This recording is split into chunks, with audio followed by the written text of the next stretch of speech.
in vain che bai ve kole tuna karon recap tur hi I am the final boss ti ania mu na min ti ram ka bai sei asin ron tan na chuan khovel chu ti chiatin awma chu demon hov ang vek ani asin chu rol thar no pang lama chuan in thlakin chu rol thar no pang chu demon hmei chia super high level chuan lo attack atuma chu no pang la chuan chu nu chu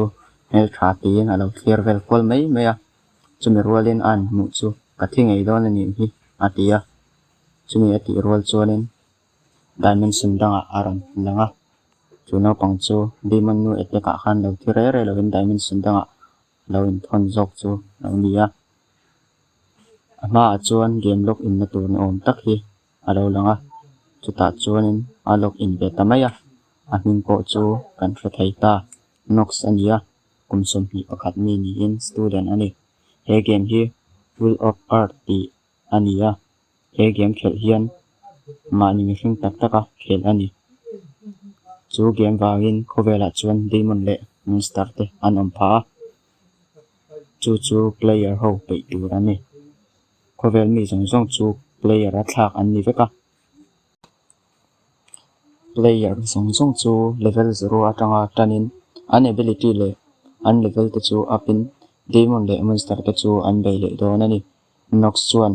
chung monster te le demon te ho chu bei ve thei lovin an laka him thei dan chu a bei sei hle maya ma se eng ma atidang lam thei do a system chu a khoi ve lawang chuan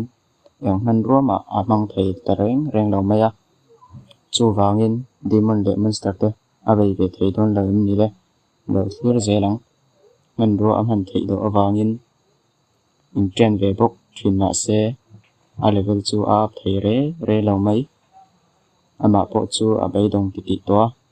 chuta virgin nem ni le ka thi don ni atia ngai to na tha chu an pulen mun him dam chu zon ar rup ta a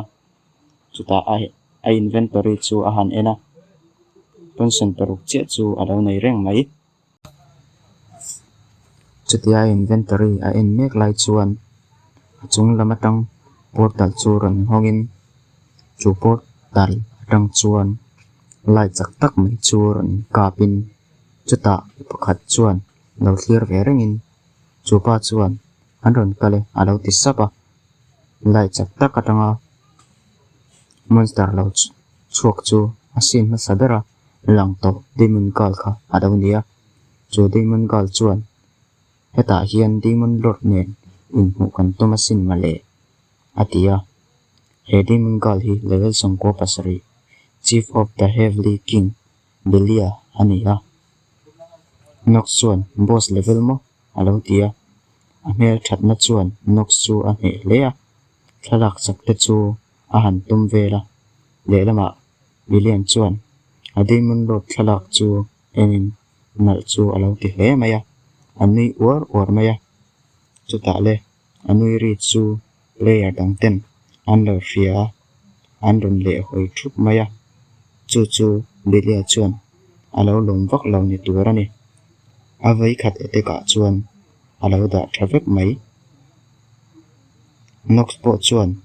patlan don nge ati man che tia billion chuan alo hreta sile cheta billion chuan ka tek laka him thei chu tunge ni ti in nox lam chu panatuma ti lai tak chuan slash chak tak mai chuan billion chu ron bain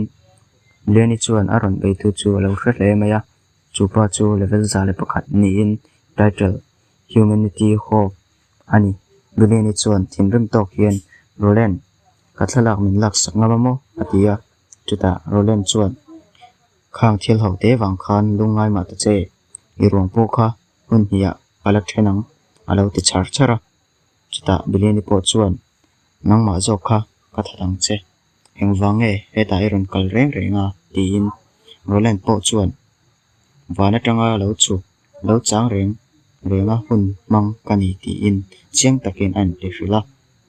chuta rolen bok chuan ma se prophecy vision min hu a ma se ka chiang ngam lo hei hi min hu mi hun nge kha ani eng prophecy nge ani ti chu kan thresel tura ngai putang chuta rolen bok chuan heta nge hian I thidon a han ti chia chuan bileni chuan ikut zung tang khat po khan demon lord hi idek lawang ti pa chuan awai phan hang chuan rolen chu a han zuana anin bai chiama bileni chuan na tok hian a han attack lea ma se alo zel si rolen po chuan achem mark of the holy eight attack zaruk le pani crit sa somthum bakwa 5.4% HP sangret kosomret pani eta an weapon karon so hi an chak zong ani o le lama la nox chuan tunge mo kani le honge mo ko ti in alo laut le maya anin baina lama airo rolen chu chantra zoka tangin bileni chuan alo khan lo char char le ya ma se bileni chu baidan atum lo khang ho kha min he nan ala tok lo ti in demon lord ta nen in mo huna chuan chak lo ngotang a han ti khera chuta bileni po chuan apor chu an mang le HP po chu ron pung sawin strength po chu apunga chuti chuan rolen chu a han bai le ta rolen po chuan henu hi amol hle mai apor man hi a re chiang lo ani mo rolen thau chuan min tha chu atu hle mai a han tia bileni ri chuan ron zunin chuti chia chuan rolen chuan fin pakhat lo chuain demon lord lalak chu alo zeva chuta bileni po demon lord lalak a ena bang chuanin alo tuiral le ngala chu hun ram chang chu rolen chuan bo pela tum lo a attack chak tak hang chuanin bileni chu nox omna lama chuan a attack leng lopa nox chuan enge ni ti in tau takin lo tia bileni la a demon lord thalak a chiat awang chuan alo thin bun to le a chutia a om lai tak chuan nox chu a thut maya bileni chuan demon lord emoti in alo lom han hle maya chutia lom taka nox lama en nek lai chuanin rolen chuan asla chak tak mangin